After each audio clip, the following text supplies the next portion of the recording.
নমস্কার বন্ধুরা, good morning সবাইকে। আবারও ব্লগিং ভিডিও নিয়ে হাজির হয়ে গেলাম। কেমন আছেন আপনারা সবাই? আশা করি সবাই ভালো আছেন। দেখুন, আমি সকাল সকাল উঠে পড়েছি। তখন বাজে 5:30। তার আগে উঠে পড়েছিলাম একটু ব্রাশ করে। সকালে আমাদের যেটা হয়ে থাকে, একটু ফ্রেশ হয়ে তারপরে চলে এলাম। কোনো দিন এমন হয় না বন্ধুরা, ভালো লাগে না। রাত্রে খাওয়ার পরে টায়ার্ড হয়ে যায়, ভালো লাগে না, তখন জামা কাপড়গুলো প্রেস করতে রয়ে যায়। তো আমি একটু আগে উঠে পড়ে করে রাখি। আমার বড় ছেলে বলে যে তুমি একটুখানি সকালে উঠে করে রেখো, তাহলে গরম গরম জামাটা পরতে পারবো। অ্যাকচুয়ালি ওদের মাথাতে যা আসে আর কি। যাই হোক, চলুন বেশি বকবক না করে আপনাদের সাথে আজ কিছু কথা বলতেই, গল্প করতে আমি কাজও করব এবং কিছু গল্পও করব, কিছু কথাও আপনাদের সাথে বলবো। এই যে মা, তাই না?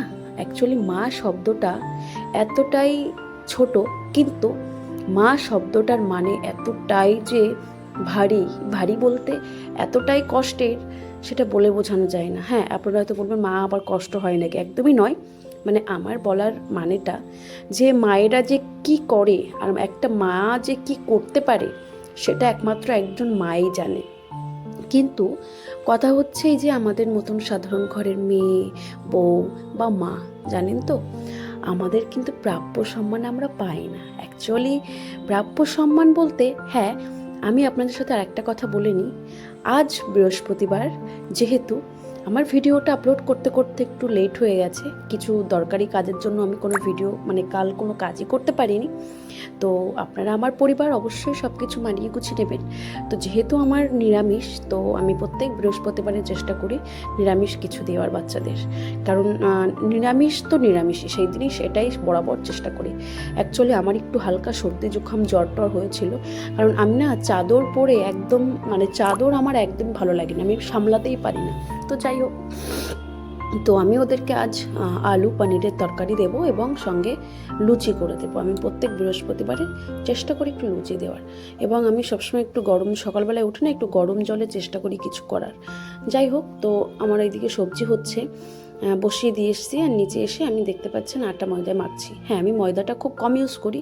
বাচ্চাদের ক্ষেত্রে ময়দাটা দেওয়াটা খুবই কম, ভালো, যতটা কম পারা যায়, না দিলেই অনেক বেটার। তো আমি আটার পুরেই করে দেব। তো আমি ওদের ময়দা দিই না, আমি সবসময় চেষ্টা করি আটারই দিতে। তো চলুন কিছু গল্প আমরা করি। এবার আমি কাজ করব, আপনারা দেখতে থাকুন আমি কি করি না করি। প্রত্যেক দিন তো সম্ভব হয় না যে কি করছি না করছি আপনাদের সাথে দেখানোর, জাস্ট কিছু একটু শেয়ার করার, বাস। এই যে আমাদের সকাল থেকে নিয়ে রাত অবধি জার্নিটা কতটা পরিশ্রম, তাই না? কিন্তু আমরা হাসতে হাসতে দিনের পর দিন, রাতের পর রাত, মাসের পর মাস, বছরের পর বছর কাটিয়ে দিই।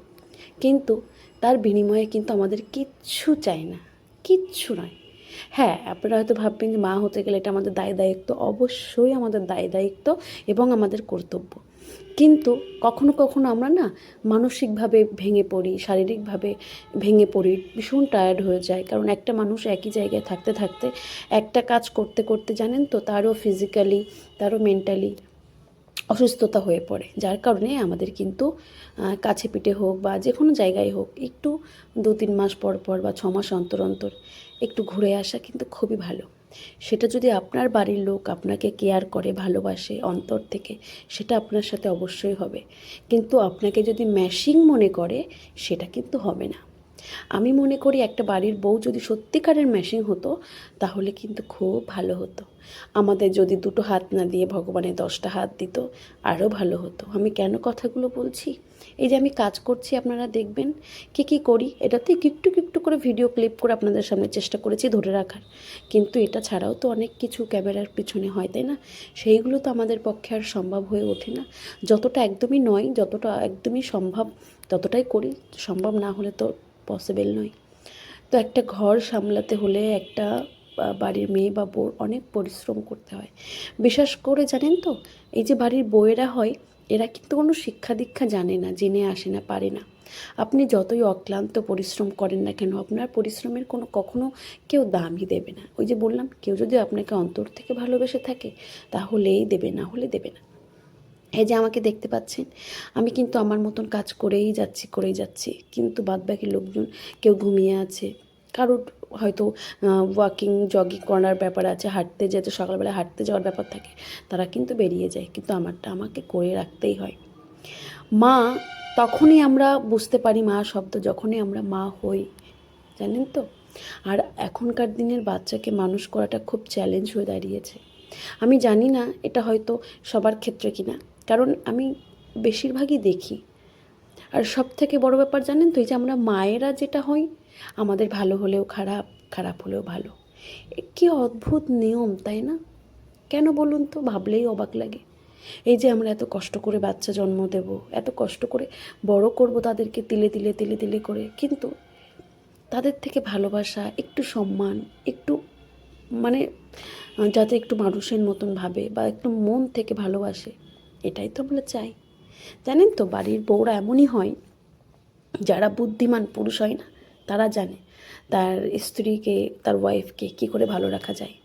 আপনি যদি ভালো রাখতে পারেন না, আপনি ভালো তো পরে বাসবেন, আগে আপনি ভালো রাখতে তো শিখুন। ওই যে বললাম, যার ভালোবাসা থাকে না, সে কিন্তু 5 টাকাতে খুশি হয়। হ্যাঁ, আপনারা বলবেন যে পয়সা ছাড়া দুনিয়াতে কিছু হয় না। কথার কথা, পয়সা আমাদের অবশ্যই প্রয়োজন, আমাদের ঘর চালানোর জন্য, নিত্য প্রয়োজনীয়, আমাদের জীবনযাপন করার জন্য, আমাদের সন্তান মানুষ করার জন্য, আমাদের নিজেদের অনেক রকম প্রবলেম থাকে, অবশ্যই টাকা ছাড়া কিছু হয় না। কিন্তু আজকালকার মানুষ টাকার পিছনে ভাগতে ভাগতে নিজের পরিবারের পিছনে সময়টাও দিতে পারছে না। সেই কারণে অনেক পরিবারে বিচ্ছেদ হচ্ছে, অনেক পরিবারে মনোমালিন্য হচ্ছে। কোনো পরিবারের গল্পটা সামনে আসে, কারোর সামনে আসে না। এটাই হচ্ছে ভেদাভেদ। যাই হোক, মা হয়েছি, বুঝতে পারছি মা হওয়ার মানেটা কী। এখনও অনেক দূর যেতে হবে, অনেক দূর সাফার করতে হবে। এটা মনে হয় প্রতিটা ঘরে ঘরের গল্প। আমাদের শরীর খারাপ হলেও কিছু করার নেই, বলার জায়গা নেই যে আজ ভালো লাগছে না, একটু অন্য কাউকে বলি যে একটু সামলে নিতে। তো আমার মনে হয় যে এর বিনিময়ে একটু ভালোবাসা, একটু কদর, একটু সম্মান। একজন অফিসে কাজ করে, তারও জানেন তো ছুটি হয়। যারা ওয়ার্কার, রোজ রেগুলার কোনো চাকরিতে যায়, কোনো জব করে, তাদেরও কিন্তু সরকারি ছুটি হয়।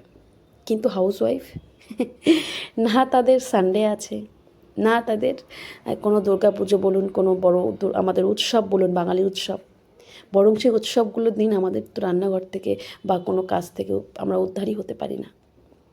দুর্গাপুজো আসতে আসতে জানেন, ভেবে থাকি যে আজ এটা পরবো, এই শাড়ির সাথে ম্যাচিং জুয়েলারি পরবো, চুড়ি পরবো, কিন্তু লাস্ট এমন হয়ে যায় যে কোনো রকম হাতের কাছে একটা শাড়ি কোনো রকম পরে আমরা দৌড়ে পালাই। এক হাতে হয়তো আলতা পরা হয়েছে, এক পায়ে আলতা পরা হয়েছে, আর একটা পায়ে হয়তো হয়নি।